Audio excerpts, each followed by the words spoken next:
두 번 사는 삶이 아니기에 가지 않은 길이 더 아름다워 보인다. 그렇지만 가던 길을 멈추고 다른 길을 선택하는 것은 현실적으로 쉽지 않다. 그래서 사람들이 많이 가는 방향을 따라가는 삶이 더 빠르고 밀려가는 삶이 더 편하다고 여긴다. 하지만 막상 살아보니 따라가는 삶은 오히려 더디고 답답하며 지루하다는 것을 알게 되었다. 밀려가는 삶은 더 정신없고 위태로우며 구속당하는 느낌마저 들었다.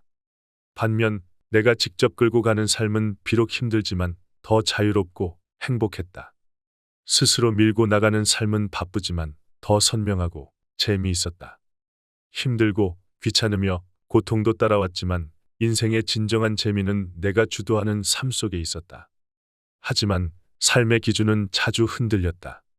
배울 만큼 배웠고 들을 만큼 들었으나 무엇이 중요한지를 가늠하기 어려웠다. 열심히 살았다고 자부했지만 그것은 내 생각일 뿐이었다. 잘 살고 싶었지만 자만심에 빠져 수많은 조언을 흘려들었고 중요한 말들은 그저 스쳐 지나가는 바람에 불과했다. 그래서 우리에게는 강력한 삶의 기준이 필요하다. 흔들림 없이 앞으로 나아가는 힘을 키우고 내면의 근육을 채워야 한다.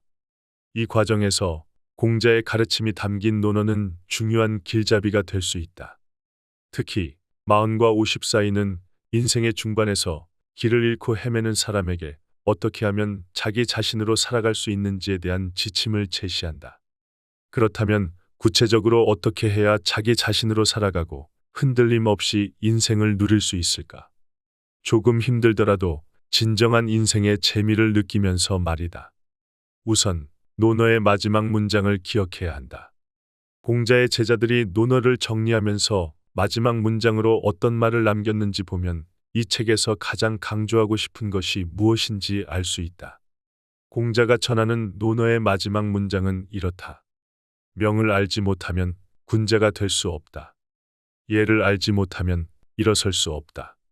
말을 알지 못하면 사람을 알 수 없다. 먼저 여기서 명은 단순히 목숨이나 생명만을 의미하는 것이 아니다. 공자가 말하는 명은 자신의 존재와 삶의 의미를 의식하며 살아가는 것을 뜻한다. 오늘과 내일이 그저 똑같이 반복된다면 그건 살아있음을 인식하지 못하고 그저 주어진 대로 살아가는 것에 지나지 않는다.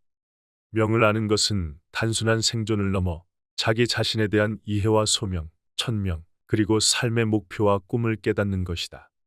이러한 깨달음이야말로 삶의 힘을 불어넣어주는 에너지원이다. 목표와 목적은 반드시 있어야만 하는 것은 아니지만 그것은 우리의 삶을 움직이게 하는 강력한 연료가 된다. 목적이 없는 삶은 스스로도 세우기 어려운 법이다. 그래서 스스로를 일으키고 싶다면 나의 목표와 비전을 먼저 점검해야 한다. 두 번째로 예를 알지 못하면 일어설 수 없다. 혼자 산다면 예는 필요 없겠지만 우리가 둘 이상이 모여 살아간다면 예는 필수적인 조건이 된다. 예는 인간관계 속에서 필요한 윤활유와 같다. 예가 없다면 인간관계는 기계처럼 차갑고 계산적으로 변할 것이다. 하지만 상대를 존중하고 배려하는 예가 있을 때 온기 있는 관계를 형성할 수 있다. 목표가 분명하고 뛰어난 능력을 갖추었다 하더라도 함께 살아가는 사람들과의 예를 알지 못하면 사회에서 자리 잡을 수 없다. 관계의 조율 능력이 떨어진다면 그 결과는 분명하다. 서로를 무시하고 공동의 예의를 지키지 않는다면 신뢰가 무너지고 상호 간의 배려가 사라진 날카로운 사회가 될 것이다. 예는 다른 사람의 도움과 배려를 유지하는 가장 기본적이고도 중요한 도구이다. 마지막으로 말을 알지 못하면 사람을 알 수 없다. 상대방의 말을 이해하지 못한다면 그의 마음이나 의도를 알 수 없다. 우리말을 사용하면서도 서로의 말을 알아듣지 못하는 경우가 많다. 사람을 이해하지 못하면 그 사람과의 관계나 협력도 불가능해진다. 말은 서로를 이어주는 생명선과 같다. 상대의 말을 정확하게 이해하지 못하면 관계가 어긋나고 심지어는 치명적인 결과를 초래할 수도 있다. 지혜로운 사람이 되기 위해서는 사람을 제대로 아는 것이 중요하며 이를 위해서는 상대의 말을 제대로 듣고 이해하는 힘이 필요하다. 결국 공자는 명, 예, 말의 중요성을 강조하며 이를 통해 군자의 길을 가는 방식을 제시하고 있다.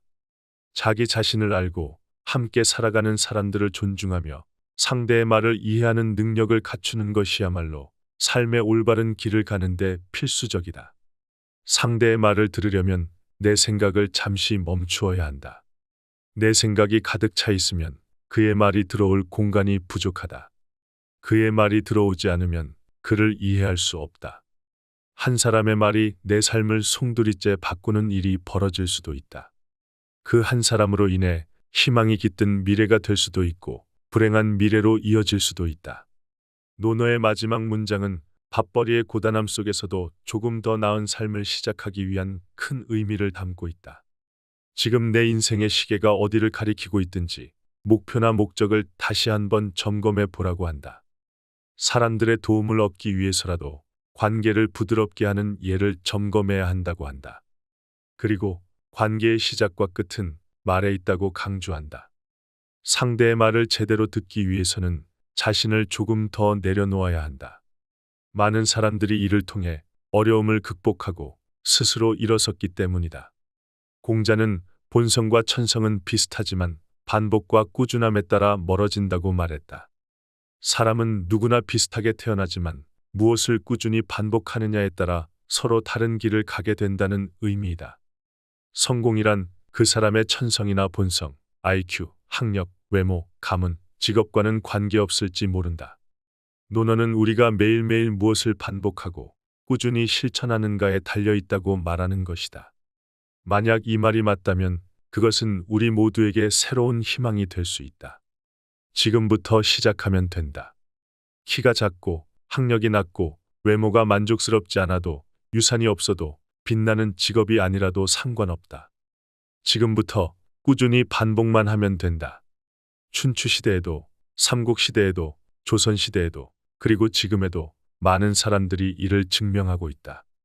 지금 내가 이렇게 살아가는 것도 다른 이유를 달기 전에 매일 아침 일어나 반복했던 행동의 결과일 뿐이다. 습상원야라는 말은 보통 사람들에게 희망이다. 어떤 일을 오늘부터 반복하면 오늘이 가장 낮은 출발점이기에 내일은 조금 더 나아지기 때문이다. 성공은 시간이 만드는 것이다. 누구나 성공할 수 있지만 모두가 성공하지 못하는 이유는 반복으로 쌓이는 시간의 크기가 다르기 때문이다. 누구나 한 가지는 더 잘할 수 있다. 사람의 본성과 천성은 서로 비슷하기 때문이다. 크게 성공한 사람도 그렇지 않은 사람도 그 시작은 다르지 않다. 다름을 만들어내는 것은 반복이다. 물론 부유한 부모를 둔 사람은 그렇지 않은 사람보다 조금 더 빠르게 성취할 수 있을지 모른다. 그것은 시간의 문제이지 가능과 불가능의 문제는 아니다. 열악한 환경을 금방 극복하기란 현실적으로 어려운 일이지만 불가능한 일은 아니다. 그것은 시간과 꾸준함의 문제이다.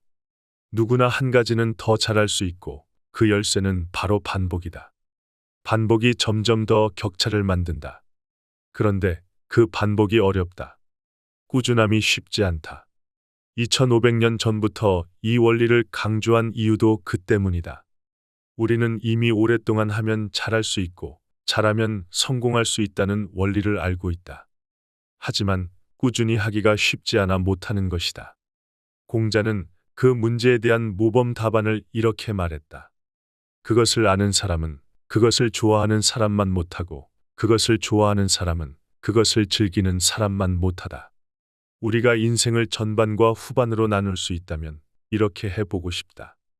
인생 전반은 주어진 환경에 따라 살아가는 것이다.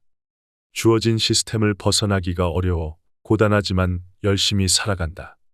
꼭 좋아하는 공부가 아니더라도 열심히 해보고 좋아하는 직업이나 일이 아니더라도 최선을 다해 살아간다. 그러나 인생 후반은 주어진 환경에서 벗어나 좋아하는 일을 하면서 살아가야 한다.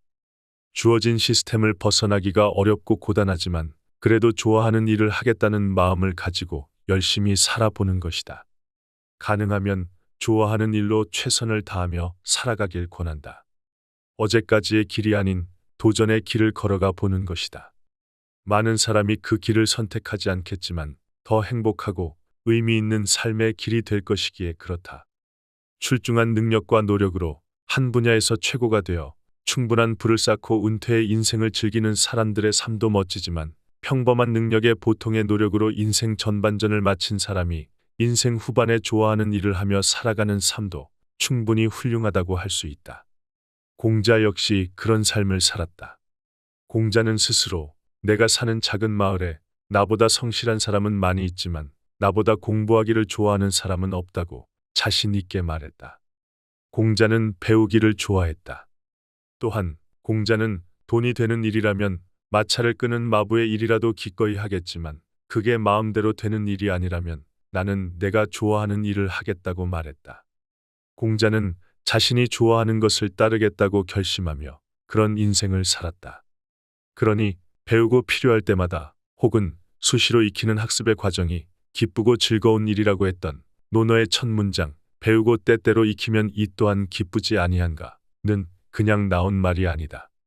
아무리 지식적으로 잘 아는 사람도 그것을 좋아해서 하는 사람을 당해내기 어렵고 그것을 좋아해서 하는 사람도 그것을 즐기면서 하는 사람을 이길 수 없다.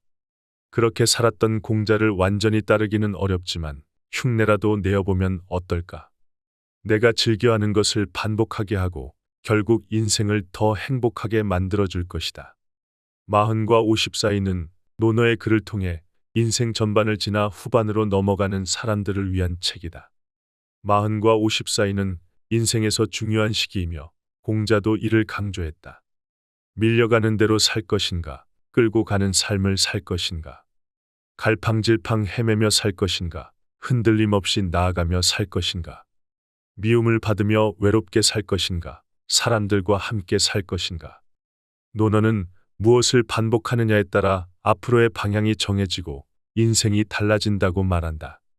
그리고 인생의 중추인 40대에게 삶의 기준과 반복해야 할 일들을 알려준다. 공자는 인생의 기준을 최고의 지혜와 최고의 마음에 두었다. 최고의 지혜란 사람을 알아보는 능력이고 최고의 마음이란 서로 싸우지 않고 사랑하고 이해하여 조화롭게 살아가는 마음이다. 공자는 스스로 40을 가리키는 부록의 나이의 지자가 되고 50을 가리키는 지천명의 인자가 되었다. 우리도 마찬가지다. 삶을 깨닫는 40과 50 사이에 사람을 제대로 보고 사람들과 잘 어울리며 살아야 앞으로의 인생길이 더 편안해진다.